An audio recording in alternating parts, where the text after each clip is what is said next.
Hello and welcome back to my channel. So in today's video, I want to talk more about PinkPantheress and just how well she's able to emulate that Y2K style, sound, aesthetic in a way that it seems like more of her brand and less of a gimmick. And I was ready to be Y2K this, Y2K that, PinkPantheress reimagined Y2K this way, that way, third way, and then I saw a couple tweets and corrections on that mindset that made me stop in my tracks a little bit, but learn more, and I want to talk with you guys about it today. So today, of course, we're going to be talking PinkPantheress, we're going to be talking the Y2K aesthetic, the Y2K sound, but we're also going to push further into the decade and talk about more of the 2000s and what's just typically called Y2K, and then of course we are going to frame that within PinkPantheress' new album, Heaven Knows, so let's go ahead and get into it.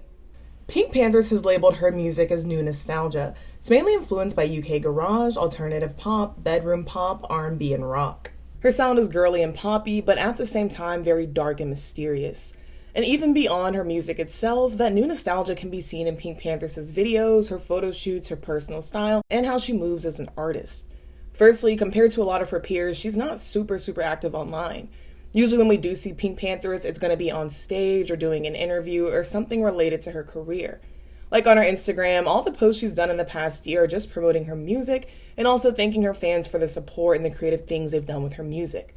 You don't know too much about her or her personal life. A lot of people are just figuring out her name, and whether you see that as a pro or a con is just something that's become rarer these days. Also style-wise, I think she's actually one of the people who actually emulates Y2K fashion the best, because she doesn't just do cute looks that still kind of align with today's taste.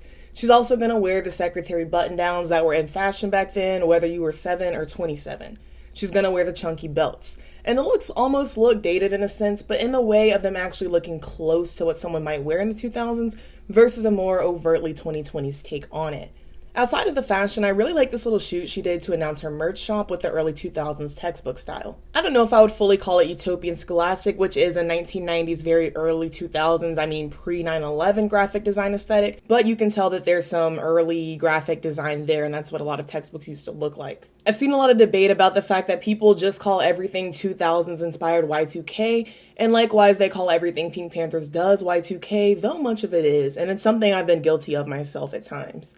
Technically, Y2K covers the years between 1997 to 2004, but sometimes fashion, music, and other trends that are more characteristic of the later 2000s can get conflated with Y2K. This can be because some of the subcultures or subcategories associated with Y2K, McBling for example, overlaps with a lot of the Y2K period, but extends into the later 2000s as well, and with the example of McBling again, it first starts to go out of fashion around 2008. So some things might be Y2K but don't fall only in that space, as they might represent more of the 2000s than just Y2K. I think that's something that can also be said about a lot of PinkPantheress' fashion. A lot of it to me reads as more mid-2000s. And for example, the video for Mosquito, the lead single from Heaven Knows, especially the video, just evokes the 2000s in terms of the whole decade and is inspired by 2000s rom-coms. Shopping, I feel like, running through the mall, carrying all the bags with your girlfriends, evokes 2000s media like Mean Girls, for example. The video also kind of reminds me of Gossip Girl, though that's a show, since a large part of that show was either shopping for expensive clothing or putting it at the forefront when it wasn't being shopped for.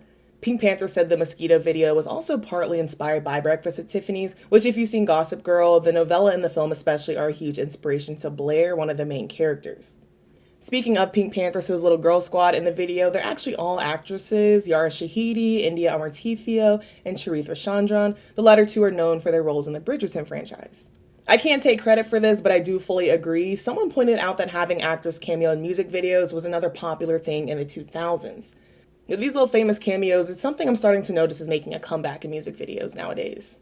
All of the shopping, consumption, and indulgence in the video represents the song well because Mosquito, though it sounds like a song about another person, it's about money and material things.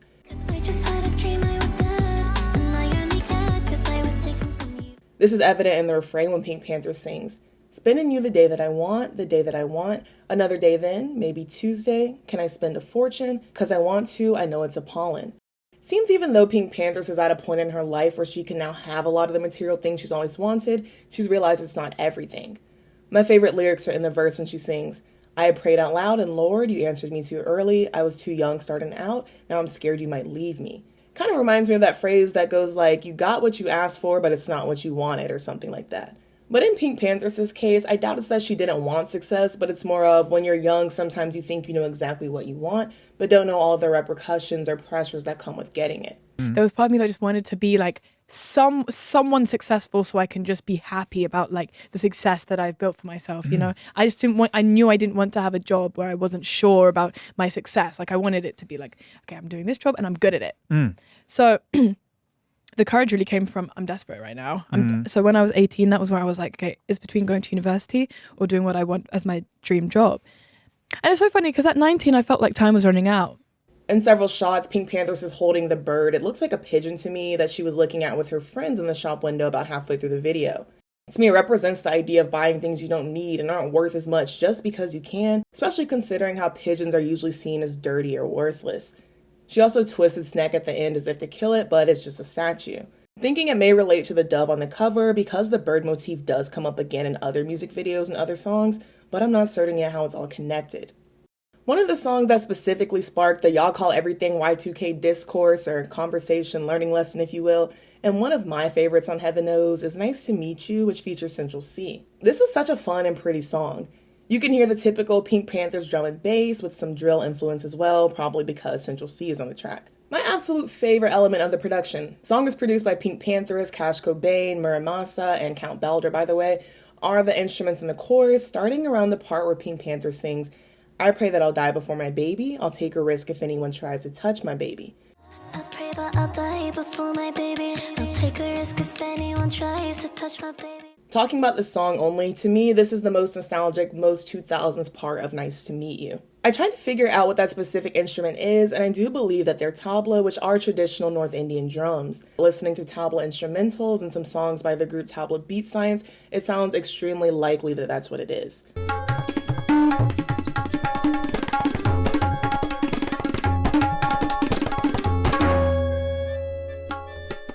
Immediately, when I heard that part of Nice to Meet You, my brain went to Get Your Freak On because that's the song with tabla I'm most familiar with. The entire bass line of that song is played on tabla and you can hear it more clearly in the instrumental outro.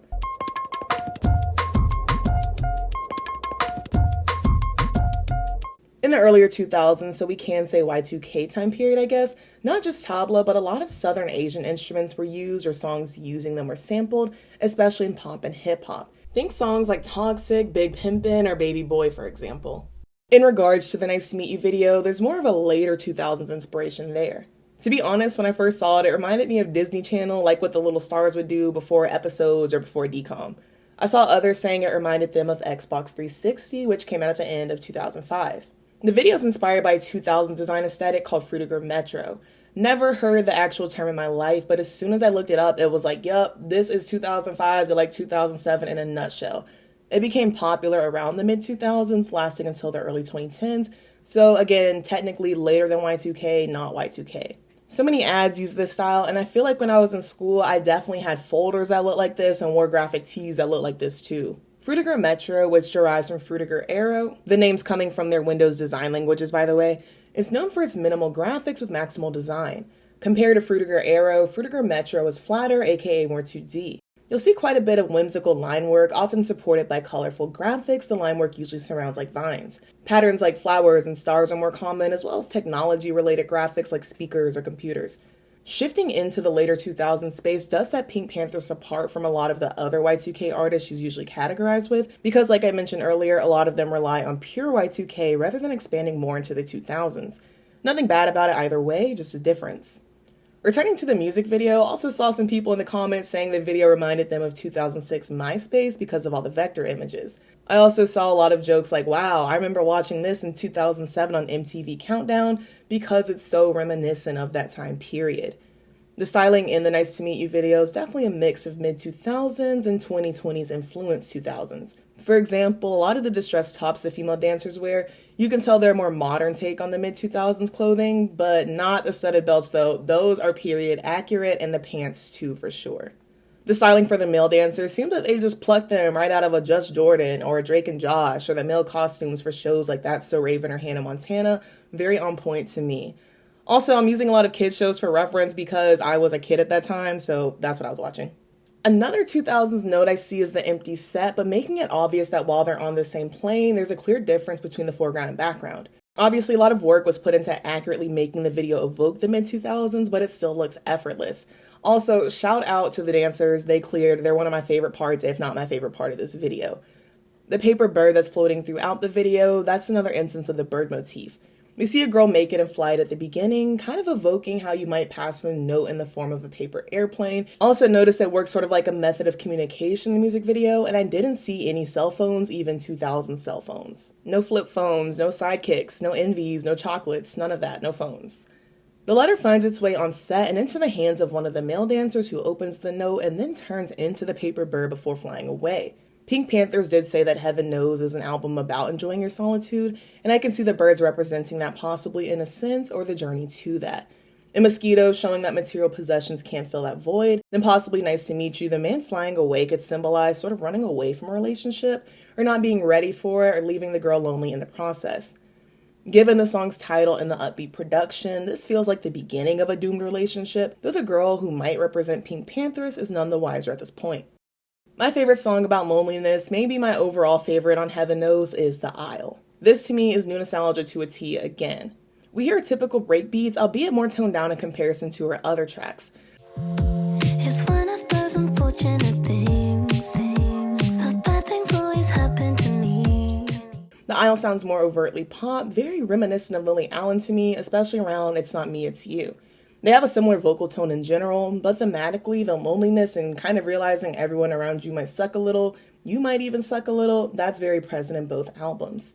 Lily's album came out in 2009, and The Isle to me sort of reminds me of one of its singles, The Fear, which came out the year before in 2008. Production-wise, the songs don't sound too similar. I feel like I hear a couple similarities, but not too many. Thematically and tonally, I think they're very similar. And both Lily Allen and PinkPantheress have this brand of, I don't know what to call other than cute cynicism maybe. Where they're singing about being upset, unhappy, lonely, or disappointed in some way, but it sounds like they're still smiling, still expecting the optimism, even though that's not really what you're getting from the lyrics. Comparing the production though, a clear difference that I can hear is somewhat of a disco funk inspiration in The Isle. This isn't new to PinkPantheress, she's incorporated this before, for example sampling Michael Jackson's Off the Wall in her song Just a Waste. Speaking of samples, The Isle samples Super Lonely, which is something that I absolutely never picked up on. And I was like, wait, I'm off my game. So reading that, I was like, let me play the song again and see if I can pick out the sample. It's right there in the production on the verses, the tempo is just sped up. PinkPantheress does love a sample, and Super Lonely, another song about loneliness of course, surely is an intentional connection. Also has a very retro poppy sound to it as well. The Isle, of course, is an obvious wedding reference, and throughout the song, PinkPantheress envisions herself marrying a man she knows isn't going to get his life together. Not that she sees herself marrying him really, I don't think, but that she uses it as a mental image to sort of convince herself it's not a complete waste to stay in the relationship, though she has her reservations and doesn't feel fully loved and feels a bit lonely. The production sounds like spinning in a circle with those drums in the background, there's a steely sound to it, and it has that tropical sounding touch that's typical of Miramasa. Feelings is another favorite on Heaven Knows, and I think I especially like it because it's a departure from PinkPantheress' sound, more I think than the rest of the album. Similar to Mosquito, PinkPantheress wonders if she's achieved her goals too early. In the outro, she maintains she's getting everything she wanted, which in Mosquito was her career and success, and I think that still applies in Feelings, but she's also singing about her relationship too.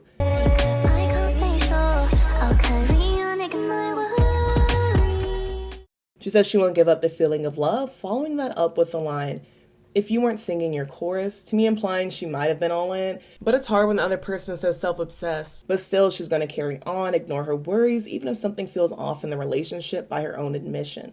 Very similar to The Isle in that way. On the intro, it sounds like the underwater levels in Donkey Kong. Also sounds like there's some wind instruments and a lot of bass. As much as I like the production, there's something indescribably cold and detached about it, especially for a song called Feelings. But I do feel like this is a song more about ignoring feelings and trying to turn them off so it fits.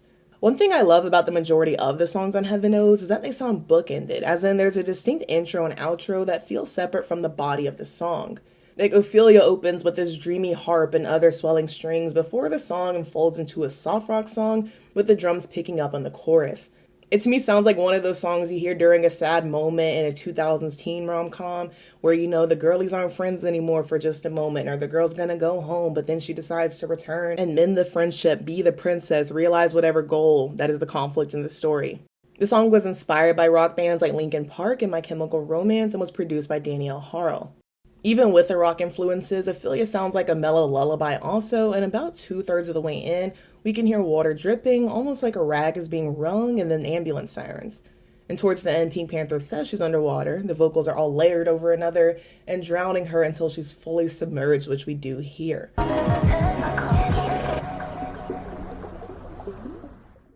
The title and mentions of drowning are a reference to Shakespeare's Hamlet, in which Ophelia is a tragic figure who, driven mad by the actions of Hamlet, eventually drowns herself, which is sort of like a final act of silencing herself. In her song, PinkPantheress envisions herself similarly as a victim, but one that drove her partner to kill her because she could have treated him better. It was something that made me think of that play, which I studied in school, and then made me write about this character Ophelia who drowned, but instead of drowning myself because I felt that was too heavy, you don't want to do that. Or you'd have people like me, are you okay for the next 10 years? Like, fuck that. And I am fine. I know. And so I was like, okay, instead I'm going to actually have it as someone killing me. Another opening I really enjoy in Heaven Knows is Bury Me, which opens with some chimes and birds chirping, and it sounds like a sunny morning. I was racking my brain, and there's something very subtract about this song. In Bury Me, again, PinkPantheress expresses reservations over showing her emotions, especially if it'll probably lead nowhere. Kalella's voice glides over the bouncy, bass-heavy, very drill production. Can't you bury me? I never wanna come unless you're comfortable. Similar drill beat is present in Internet Baby, this time preceded by some electric guitar that also permeates through the pre-chorus. PinkPantheress says she doesn't like Internet Baby, which is the album's interlude, by the way, which at first I was kind of confused by. But listening to it more now, it does feel kind of repetitive and doesn't stand out as much amongst the other Joe-influenced tracks. But I do enjoy the outro. Sounds like hanging out with a group of friends, like when you're just standing in a circle together, talking about a whole bunch of nothing, just shooting the shit together. There's also this sort of scrolling, I guess you could say, sound during the outro too, kind of like when you take a picture on a disposable camera and have to wind the little dial back. It's little notes like that that really make her music live up to the new nostalgia name. You'll just be listening and then hear an element that takes you back a decade or 2 or 3. For example, in Another Life, she interpolates FX's Ice Cream, something that PinkPantheress was very proud for her fans to catch. I really was so excited for Heaven Knows pretty much from when I saw the cover. Something very gothic about it, and though it's a photo, it feels like a painting. Against the darkness and the ominous red doorway, PinkPantheress in her white dress, as well as the dove, stand out, and I noticed the dove is a more positive, optimistic representation of birds. And since it is on the cover, we can read that as the one that sort of represents the album or the conclusion or the point that she arrives to on this album. Doves symbolize peace and freedom and can even mean hope and love. I think that's expressed well by a track like Capable of Love, in which PinkPantheress expresses finally feeling capable of love and feels when the relationship in question ends, she may never be capable again.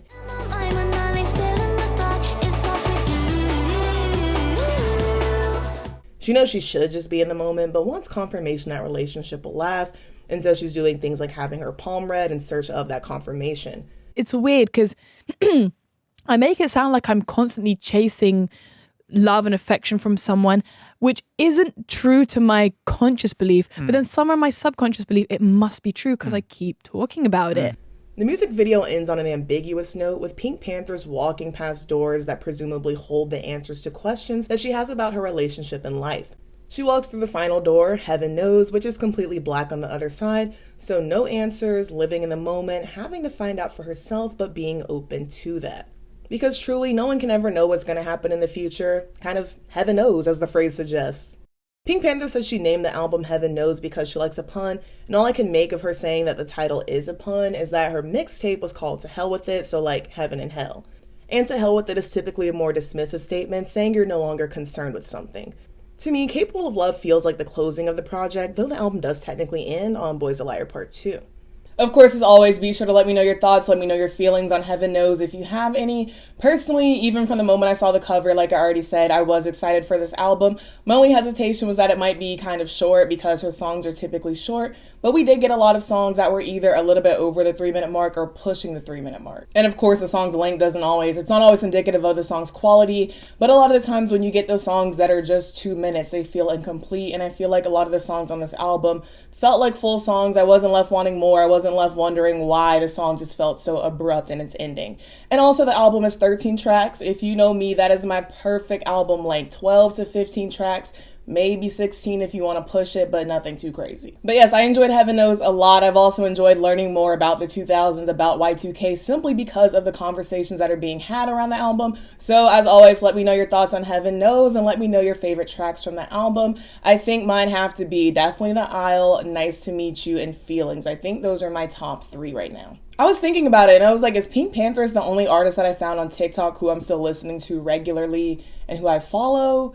And Flo Milli, I did discover her music on TikTok. So PinkPantheress and Flo Milli, those are the artists I found on TikTok whose music I still love and enjoy. A lot of others I might just listen to a song or two, but those are my 2 girlies. As always, thank you so much for watching. Be sure to like, comment, and subscribe so that you can stick around for more. Also, make sure you follow me on Twitter if you want to keep up with me there. And if you'd like to become a channel member, the link's in the video description. Again, thank you all so much for watching. I love you all so very much, and we'll see you so very soon. Bye-bye.